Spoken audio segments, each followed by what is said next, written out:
Qurban bayramıdır, vay qoyunları qırırlar. Deyir ki, cinsi azlıqlara təhqir elədin onları. Ona nəsə bir sözdür, irad denən deyəcək ki, sən nədir insan haqları, insan belə istəyir, falan, onun seçimidir falan. Amma bu yandan Peyğəmbəri təhqir eləsin, desin ki, bu söz azadlığıdır.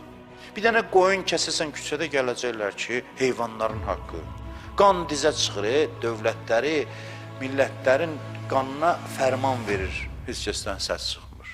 Yüzlərlə insanı bir qərarı ilə həyatını, taleyini məhv edir, gözün üstə qaşın var deyən yox. Buradan deyir, itlərin hüququ, qurban bayramıdır, vay qoyunları qırırlar.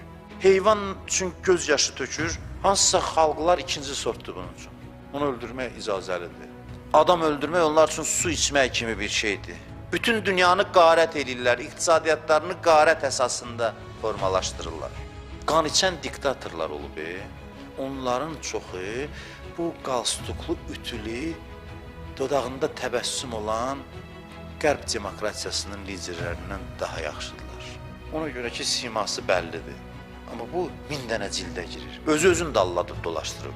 Elə danışarlar, elə parlaq nitqlər söyləyərlər, demokratiya, insan haqları, biz dünya falan filan.